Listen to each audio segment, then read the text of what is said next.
Good morning student, this is my next video for class 11 business services chapter 4. This video is only made to you for improved assignment. जिन बच्चों के number कम आए हैं, इनको लग रहा है कि इनको नंबर कम मिले हैं या वो उन्होंने प्रोजेक्ट वर्क नहीं भेजा, OTBA में अच्छे नंबर नहीं आए हैं, तो इम्प्रूव करने के लिए आप इस वीडियो को फॉलो कर सकते हैं जिससे कि आप इम्प्रूव्ड असाइनमेंट को कर सको। ओके, हम कंसिडर करते हैं पहले क्या होता है बिज़नेस सर्विसेज। बिज़नेस सर्विसेज वो होती हैं which includes commercial firm engage in banking, communication, transport, insurance, warehouse etcetera. यानी कि ऐसी सर्विसेज जिनमें ये सब चीज़ें कंसिडर होती हैं, जिसमें आप banking, communication, transportation, insurance, warehouse etcetera को आप कंसिडर करते हैं। ETC में कुछ भी आ सकता है, ठीक है। तो इसलिए ये जो कॉमर्स है या फिर जो बैंकिंग सर्विसेज है वो एक ही चीज़ पे, इन्हीं सिर्फ चीज़ों पे नहीं होती है। ETC मतलब कि वैरायटी ऑफ चीज़ें आती है, जैसे कि एग्रीकल्चर भी आता है, बहुत सारे हमारे पास प्राइमरी सेकेंडरी सेक्टर्स पढ़ते हैं, कमर्शियल ट्रांसपोर्टेशन पड़ता है, देन बहुत सारी चीज़ें ऐसी हैं जो कि जैसे इंडस्ट्रीज़ हो गई, कंपनीज़ हो गई, वो सब चीज़ें इसी में कंसिडर होती हैं। अब आते हैं कैरेक्टरिस्टिक पे। कैरेक्टरिस्टिक क्या होती है सर्विसेज की? इंटेंजिबल जो कि हमको नज़र नहीं आती है, यानी कि जिसको हम टच या फील नहीं कर सकते हैं। लैक ऑफ होमोजीनिटी मतलब कि ये सब जो भी चीज़ें होती हैं इनमें होमोजीनियस यानी एक जैसी हमेशा नहीं रहती हैं। ये क्या होती है? हमेशा चेंज होती रहती है अकॉर्डिंग टू कंज्यूमर एक्सपेक्टेशन और डिमांड, यानी कि कंज्यूमर की जो एक्सपेक्टेशन होती है उसके अकॉर्डिंग ये चेंज किया करती है। देन आते हैं नेक्स्ट इन्वेंट्रीज़ यानी कि स्टॉक होता है। स्टॉक यानी कि जो भी हमारे पास ऐसी थिंग्स रखे हैं जो कि हमारे किसी भी सामान को, गुड्स को बनाने के लिए हमारी मदद करते हैं।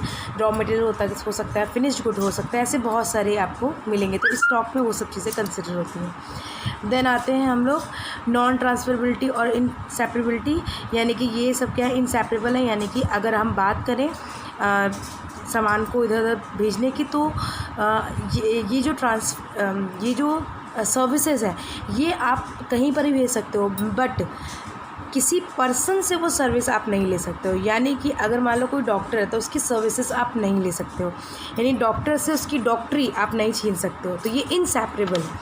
देन आते हैं कस्टमर एक्सपेक्टेशन इन्वॉल्वमेंट। जब तक कस्टमर इन्वॉल्व नहीं होता, अपना खुद फिजिकल पार्टिसिपेशन नहीं देता, तब तक हम सोच नहीं सकते कि सर्विसेज अच्छी हैं कि नहीं है। इसका मतलब क्या? जब तक आप इसको यूज़ नहीं करोगे तब तक आप ये चीज़ नहीं समझ सकते हो कि आप सही जा रहे हो कि नहीं। फिर आते हैं क्लासिफिकेशन और टाइप्स ऑफ सर्विसेज। क्लासिफिकेशन में क्या क्या है? Business services, social services, personal services. Business services वो होती हैं जो कि जिसमें ये सब चीज़ें कंसिडर होती हैं जो हमने स्टार्टिंग में पढ़ा, banking, insurance, transportation, warehouse. Social services वो होती हैं जो कि सोसाइटी को अपलिफ्ट करती है, यानी कि हम ऐसा कोई बिजनेस सर्विसेज खोलें जो कि सोसाइटी के अपलिफ्टमेंट में काम है, तो उसे कहते हैं हम सोशल सर्विसेज। फिर आते हैं पर्सनल सर्विसेज, ऐसी जो कि कस्टमर के डिमांड के अकॉर्डिंग चेंज होती रहती है। जैसे फॉर एग्जांपल किसी ने बोला मुझे मलेशिया घूमना है, किसी ने कहा नहीं मुझे इंडिया में ही घूमना है, किसी ने कहा मुझे स्विट्ज़रलैंड घूमना है, तो अकॉर्डिंग टू कस्टमर चेंज उसकी पर्सनल सर्विसेज भी चेंज होती रहती हैं। देन नेक्स्ट टॉपिक आता है various category of business services. उसमें आती है banking, insurance, postal and telecom services, warehouse services, transportation. अब यहाँ पर देखिए यहाँ लिखा बैंकिंग सर्विसेज में, अब bank is an institution which attracts money on deposit for the purpose of being lend to industry और ट्रेड। बैंकिंग सर्विसेज में जी पहले बोल रहा है कि बैंक क्या होता है? बैंक वो होता है जहाँ पर हम पैसे को डिपॉजिट करते हैं या पैसा वहाँ से उधार लेते हैं। पहले ज़माने में मनी लेंडर्स जो थे वो बैंकर के तौर पे काम आते थे, जिनसे हम पैसा लेते थे और उनसे उधार भी लिया करते थे, उनको पैसा डिपॉजिट करने के लिए भी दिया करते थे, और वो कुछ मार्जिन ऑफ प्रॉफिट लेके हमारा पैसा हमको वापस कर दिया करते थे एज अ इंटरेस्ट। अब देखिए बैंकिंग रेगुलेशन एक्ट 1949 में दिया हुआ है, accepting deposit of money from the public for the purpose of lending और इन्वेस्टमेंट।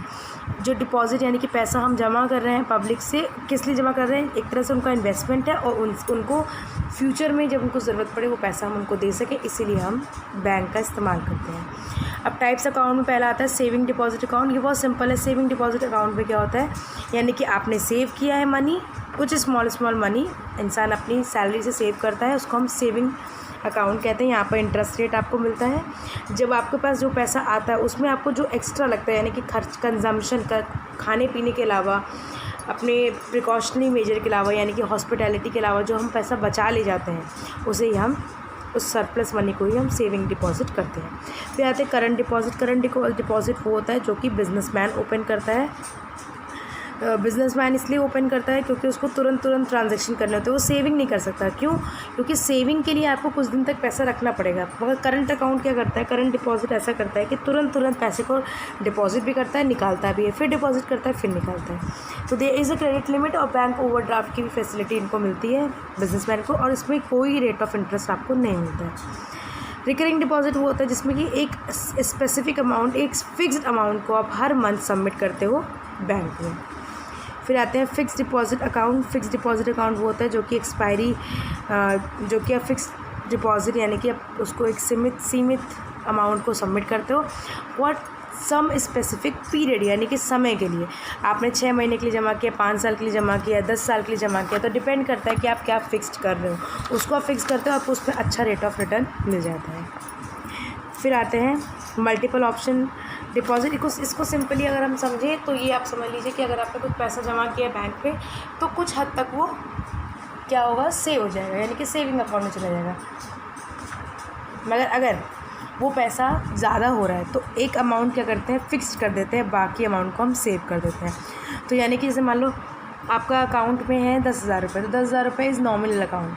बट अगर आपके अकाउंट में सिर्फ 20,000 रुपये, तो 10,000 को फिक्स कर दिया जाएगा, 10,000 को आप कुछ भी सेविंग करके सेव कर सकते, जिसमें आपको रेट ऑफ रिटर्न मिलता रहेगा कुछ ना कुछ। फिर आते हैं some important services provided by bank. पहले है बैंक ड्राफ्ट। बैंक ड्राफ्ट क्या होता है? बैंक ड्राफ्ट वो होता है जब हमारा किसी बैंक में अकाउंट नहीं होता है मगर हमें किसी और बैंक के अकाउंट में पैसा डालना पड़ता है। जैसे कि आप समझ लीजिए कि हम बहुत सारे फॉर्म्स भरते हैं, बैंक के फॉर्म भरते हैं, SSCs के भरते हैं, तो वहाँ हम क्या करते हैं, बैंक ड्राफ्ट लगाते हैं। यानी कि हमारा ज़रूरी नहीं कि उसी बैंक में अकाउंट हो जिस बैंक का ड्राफ्ट उनको चाहिए, तो हम एक अमाउंट ले जाते हैं, उस अमाउंट से एक ड्राफ्ट बनवाते हैं जो कि इक्विवेलेंट टू कैश होता है, उसको हम जाके सबमिट कर देते हैं जैसे in favour of Lucknow university. तो लखनऊ यूनिवर्सिटी के उस बैंक अकाउंट में वो चला जाएगा, तो उसे कहते हैं बैंक ड्राफ्ट। फिर आता है बैंक चेक। बैंक चेक तो सिंपल सा एक चेक होता है जो आपको साइन करना पड़ता है, जिसमें एक अमाउंट लिखना पड़ता है, थर्ड पार्टी को आप दे सकते हैं और सिग्नेचर करके एक स्पेसिफाइड डेट होती है जो कि 6 महीने तक वैलिड होता है। ओवरड्राफ्ट क्या होता है? ये मेनली बिजनेसमैन को मिलता है, यानी कि करंट अकाउंट होल्डर को मिलता है। जो ये जिनकी गुडविल अच्छी होती है, बिजनेसमैन होते हैं, उसमें क्या होता है, आपकी गुडविल अच्छी होने के कारण बैंक आपको एक फैसिलिटी देता है कि आप आपके अकाउंट में जितना आपके अकाउंट में पैसा है उसके ऊपर आप विड्रॉ कर सकते हो। तो वही बैंक ओवरड्राफ्ट होता है, यानी कि वो वहाँ पर माइनस शो करता है, जैसे आप पैसा जमा करते हो वो तुरंत क्या हो जाता है, प्लस में काउंट हो जाता है। फिर आते हैं कैश क्रेडिट। कैश क्रेडिट क्या होता है? जो भी अमाउंट हमने कैश के तौर पर, सिक्योरिटी के तौर पर लिया हुआ है। फिर आते हैं short term, medium term, long term. जब हम टर्म की बात करते हैं तो वो समय को रिप्रेजेंट करता है। तो शॉर्ट टर्म मतलब कि थोड़े समय के लिए, लॉन्ग टर्म यानी कि ज़्यादा समय के लिए, और मीडियम टर्म यानी कि बीच, यानी कि ना शॉर्ट ना लॉन्ग, बीच का समय। फिर आते हैं डिजिटल पेमेंट, इलेक्ट्रॉनिक फ़ंड। यहाँ पर क्या है, जो हम पैसा ट्रांसफ़र करते हैं ऑनलाइन मीडियम के थ्रू, उसे कहते हैं हम डिजिटल पेमेंट या इलेक्ट्रॉनिक फंक्शन ऑफ बैंक। अब इसके बेनिफिट क्या क्या होता है? पहले बात तो ये डिजिटल पेमेंट होता है, यानी कि जो भी ट्रांसपेरेंसी आपके पास फाइनेंशियल स्टेटमेंट में, आपके मोबाइल में, आपके नेट में, आपके कंप्यूटर पे सब इसकी डिटेलिंग होती है। 24/7 यानी कि 24 घंटे 365 डेज़ ये वर्क करता है। कन्वीनियंस, यहाँ पे कन्वीनियंस के लिए होता है, यानी कि आपका जो भी लैपटॉप से करते हो, आप मोबाइल से करते हो, तो कन्वीनियंटली आप कहीं पर भी पेमेंट कर सकते हो, आपको किसी बैंक जाने की ज़रूरत नहीं है। फाइनेंशियल डिसिप्लिन, यानी कि डिसिप्लिन होता है, आपके सारे ट्रांजैक्शन जो भी हैं वो ईच एंड एवरी रिकॉर्ड होते हैं। लिमिटेड एसेट, ये एक लिमिटेड असेस, यानी कि एक सर्टेन अमाउंट तक ही आप इसको यूज़ कर सकते हो, यानी कि इस्तेमाल कर सकते हो। फिर आते हैं लेस रिस्क। यहाँ पर सिक्योरिटी कम होता है, यानी कि सिक्योरिटी अच्छी होती है, रिस्क के फैक्टर कम होते हैं कि आपको फिज़िकली पैसा लेके कहीं ट्रांसफ़र करने की ज़रूरत नहीं है। कॉम्पिटिटिव एडवांटेजेस, ये बेनिफिट क्या क्या है कि अगर आपने कोई अच्छी ई बैंकिंग फैसिलिटी ले ली है जो कि दूसरे बैंक के पास नहीं है, तो लोग आपके बैंक की तरफ ज़्यादा अट्रैक्ट होंगे। लिमिटेड नेटवर्क, यानी कि एक अमाउंट आपको कहीं और ट्रांसफ़र करना है, आप इजीली कर सकते हो, आपको सोचना नहीं पड़ेगा कि आप एक बैंक से दूसरे बैंक में कैसे ट्रांसफ़र करो। रिड्यूस लोड ऑफ बैंक के पेपर वर्क को कम कर दिया है, अब लोग अपने हाथ में अपने घर बैठे बैठे पेमेंट कर सकते हैं। अब डिफरेंट मेथड क्या क्या हैं, debit card, credit card, NEFT, RTGS, ATM, ई कैश, डिजिटल कैश। तो इसको हम लोग ऐसे समझ लेते हैं। डेबिट कार्ड के मतलब आप जानते हैं, एक आपको कार्ड के तौर पे मिलता है जिसको आप किसी भी ATM मशीन में लगाओगे या कहीं पर भी स्वैपिंग मशीन में लगाओगे तो आपका पेमेंट हो सकता है। क्रेडिट कार्ड यानी कि अगर आपने किसी लिमिट का क्रेडिट कार्ड बनवा लिया है और उसके लिए आपको कैश जमा करना नहीं पड़ेगा, मगर आपकी गुडविल के तौर पे आपको उतने अमाउंट का क्रेडिट कार्ड मिल जाएगा जिसमें एक रेट ऑफ इंटरेस्ट है जो आपको भरना पड़ता है जैसे ही आप कोई सामान क्रेडिट कार्ड का यूज़ करके ख़रीदते हो। NEFT ये आप किसी भी बैंक में कहीं पर भी आप एक अमाउंट से ज़्यादा, जहाँ पर एक लिमिट होती है एक अमाउंट की, उससे ज़्यादा आप कहीं पर भी पेमेंट कर सकते हो। RTGS भी NEFT की तरह होता है पर इसकी लिमिट ज़्यादा होती है, यानी कि NEFT की जो लिमिट है उससे ज़्यादा होती है। ये मैंने आपको ऑलरेडी लेक्चर्स के दौरान पढ़ाया था, तो आप नोट्स में भी कंसिडर कर सकते हो, देख सकते हो। ATM मशीन आपको पता है, आप किसी भी टाइम पे पैसे की ज़रूरत हो आप ATM जाके पैसा विड्रॉ कर सकते हो। ई कैश और डिजिटल कैश यानी कि यही जो आप इस समय ऑनलाइन बैंकिंग देखते हो जहाँ पर आप मोबाइल बैंकिंग या नेट बैंकिंग इस्तेमाल करते हो, उसे कहते हैं। देन आते हैं इंश्योरेंस सर्विसेज। नेक्स्ट टॉपिक है इंश्योरेंस सर्विसेज। इंश्योरेंस सर्विसेज क्या होती है? जहाँ पर आप इंश्योर्ड मिल के एक कॉन्ट्रैक्ट साइन करता है जिसमें कि आप वादा करते हो कि आप सारे प्रीमियम ढंग से भरोगे, टाइमली भरोगे, और सामने वाला इंश्योरर आपको वादा करता है कि वो आपको जब भी कोई जो है जिस हैपनिंग के लिए आपने ये करवाया है वो हैपनिंग होगी तो हम आपको पैसा पूरा आपका इंश्योरेंस पॉलिसी का दे देंगे। तो इसमें कितने तरह के लोग होते हैं? इसमें होते हैं इंश्योरर, इंश्योर्ड। तो लोग इसमें दो तरह के होते हैं। इंश्योरर वो होता है जो कि इंश्योरेंस कंपनी के पास जाके अपना इंश्योरेंस कराता है। वो होता है जो कि अपना जो इंश्योरेंस करता है, यानी कि ऐसा इंसान जो कि LIC या फिर उनका कस्टमर होता है। इंश्योर्ड वो होता है जो कि अपना इंश्योरेंस जाके करवाता है और प्रीमियम पे करता है। Happening of a event, happening यानी कि कुछ ना कुछ ऐसा हो जो कि लॉस आपकी ज़िंदगी में क्रिएट करे, उसे कहते हैं हम happening of a event. Premium यानी कि कुछ अमाउंट ऑफ प्रीमियम आप चाहे क्वार्टरली, चाहे हाफ ईयरली, चाहे एनुअली, चाहे मंथली आप सबमिट करें। प्रिंसिपल क्या क्या होते हैं? इनके प्रिंसिपल होते हैं principle of insurance Atmos good faith, यानी कि आप झूठ नहीं बोलेंगे। जो आपके लाइफ में कोई बीमारी है, कुछ भी है, आप झूठ नहीं बोल सकते। अगर आपको इंश्योरेंस कराना है तो आपको सब कुछ सच बोलना पड़ेगा। अगर आपने झूठ बोला और आपकी डेथ की वजह भी वही झूठ बनी तो फिर आपको वो चीज़ सफ़र करनी पड़ेगी। फिर आते हैं प्रिंसिपल ऑफ इंश्योरेबल इंटरेस्ट। जब आपका कोई इंटरेस्ट होगा तभी आप इंश्योरेंस कराएंगे, यानी कि इससे आपने अपनी फैमिली के फ्यूचर के लिए सोचा कि अगर मान लो मैं ना रहूँ तो क्या होगा, तो इसलिए इंश्योरेंस इंसान कराता है, तो उसे कहते हैं इंश्योरेबल इंटरेस्ट। फिर आते हैं प्रिंसिपल ऑफ इंडेमनिटी। इंडेमनिटी मतलब होता है कि जो आपका फाइनेंशियल स्टेटस है उसी के अकॉर्डिंग आप करा सकते हो, मगर जैसे कि किसी इंसान की लाइफ आप कॉम्पनसेट नहीं कर सकते हो तो वो प्रिंसिपल इंडेमनिटी में आता है, यानी कि आप सामान के बदले पैसा दे सकते हो मगर इंसान के बदले इंसान नहीं दे सकते हो। कोई भी इंसान की वैल्यू पैसे से आप कैलकुलेट नहीं कर सकते हो, इसलिए ये लाइफ इंश्योरेंस पे नहीं लगता है, इसलिए वो जनरल इंश्योरेंस पे लगता है। फिर आते हैं प्रिंसिपल ऑफ कंट्रीब्यूशन यानी मतलब होता है जैसे मान लो किसी इंसान ने एक से ज़्यादा जगह इंश्योरेंस कराया है तो वहाँ पर जिस अमाउंट पे जिस प्रोपोर्शनेट रेशियो में कराएगा उसी प्रोपोर्शनेट रेशियो में उनको पैसा मिल जाएगा। फिर आते हैं प्रिंसिपल ऑफ सब्रोगेशन मतलब ये होता है कि जो भी इंश्योरेंस का जो भी आपको कॉम्पनसेशन है ये आपका राइट है कि आप उससे ले सकते हो कॉम्पनसेशन, बट आप उसको कभी भी जो भी लॉस का सामान है आप उसको कहीं पर ही बेच नहीं सकते हो कि आपको जब आपका पैसा मिल जाएगा तो बाकी जो पैसा होगा प्रॉपर्टी को, जो आपका डैमेज प्रॉपर्टी है उसका जो भी प्रॉफिट होगा वो इंश्योरेंस कंपनी लेगी। जैसे मान लीजिए आपने कोई सोफ़ा इंश्योर कराया है और इंश्योरेंस का पैसा आपको मिलने के बाद सोफ़ा मान लो ख़त्म हो गया, आपको मिल गया, तो आप ये नहीं कि आप सोफ़े को आप बेच देंगे क्योंकि अब सोफ़ा आपका नहीं रहा है, अब वो इंश्योरेंस कंपनी उस पर डील करेगा। Principle of cause of Proxima, इसका मतलब ये होता है कि जो भी जो आपके इंश्योरेंस कंपनी है वो आपको जितना हो सके उतना कॉम्पनसेशन देगा, यानी कि जो आपका लॉस हुआ है उसी के अकॉर्डिंग आपको कॉम्पनसेशन मिलेगा। Principle of mitigation of loss, इसका मतलब ये होता है कि जब आपकी तो principle of mitigation of loss मतलब ये होता है जब कोई इंसान को पता है कि मेरी प्रॉपर्टी का इंश्योरेंस हो चुका है तो वो उसको बचाए भी ना, यानी कि आपको ये पता चल गया कि आपको इंश्योरेंस का पैसा तो मिलेगा ही, तो अगर मान लो जल रहा है तो उसको जलने दें। तो ये एक मिटिगेशन ऑफ लॉस है। अगर इंश्योरेंस कंपनी ने ये चीज़ फाइंड आउट कर ली कि आपने ऐसा कुछ किया है, तो वो कभी भी आपको इंश्योरेंस नहीं पे करेगी। फिर आते हैं इंश्योरेंस के टाइप्स पे। टाइप ऑफ इंश्योरेंस में पहला आता है लाइफ इंश्योरेंस।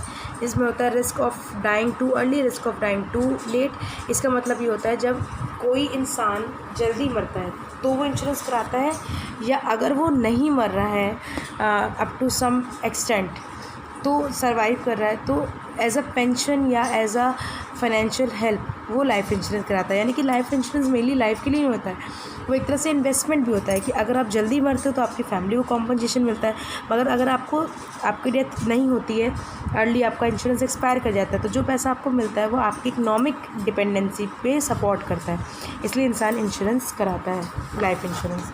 फिर आते हैं next fire insurance. Fire insurance इसलिए इंसान कराता है जैसे कोई उसकी प्रॉपर्टी डैमेज हो रही हो तो एक स्पेसिफिक अमाउंट उसको मिल सके, यानी कि उसे कभी भी किसी के सामने हाथ ना फैलाना पड़े, उससे कोई लॉस सफ़र ना करना पड़े, इसकी वजह से वो फायर इंश्योरेंस करा लेता है। ऐसे ही सेम होता है मरीन इंश्योरेंस, यानी कि जो पानी वाला इंश्योरेंस होता है, जब शिप्स ट्रैवल करती है तो हल इंश्योरेंस कराती है। तो वो हल इंश्योरेंस क्या करता है, मरीन की तरह ही काम करता है कि किसी भी इंसान को, किसी भी ओनर को शिप के किसी भी तरह का लॉस फेस ना करना पड़े, क्योंकि वो उनके लॉस भी बहुत बल्कि होते हैं, इसकी वजह से मरीन इंश्योरेंस इंसान कराता है। फिर आते हैं हेल्थ इंश्योरेंस। हेल्थ इंश्योरेंस अब भी इंसान हेल्थ के लिए कराता है, जैसे इसमें बहुत सारे पॉइंट्स दिए हैं, ये हमने ऑलरेडी डिस्कस कर दिए हैं लेक्चर के दौरान, तो आप इसको देख लेंगे। फिर आते हैं टेलीकॉम पे। ओके, टेलीकॉम सर्विसेज पे आते हैं। टेलीकॉम सर्विसेज वो होती हैं जो कि बैकबोन होती है एवरी बिज़नेस का। बिज़नेस में बहुत सारी चीज़ें, जैसे फैक्सिंग मशीन है, सेलुलर फ़ोन है, फिक्स लाइन सर्विसेज, यानी कि जो आपके MTNL वाले फ़ोन थे, तो इन सबको इस बिज़नेस में इस्तेमाल होते हैं। तो यही सब पॉइंट्स यहाँ पर डिस्कस हो रहे हैं कि सेलुलर फ़ोन आपको पता है क्या होता है। रेडियो पेजिंग मशीन भी एक तरह का ब्रॉडकास्टिंग मशीन है जो कि यहाँ से वहाँ अपनी कोई भी न्यूमेरिकल या कोई भी पेजिंग वैल्यू है वो पहुँचा देता है। फिक्स लाइन यानी कि जो आपके MTNL वाले फ़ोन होते थे वो है। केबल सर्विसेज यानी कि जिसको भी डिश TV या कुछ भी 2 वे कम्युनिकेशन करना हो वो कर सकता है इससे। फिर सैटेलाइट अप्रेजल, किसी को फैक्स भेजना हो तो उससे हेल्प ऑफ सैटेलाइट चला जाएगा। DTH, ये आपको पता है कि आपके घर में, सबके किसी घर में ये लगा हुआ है एज अ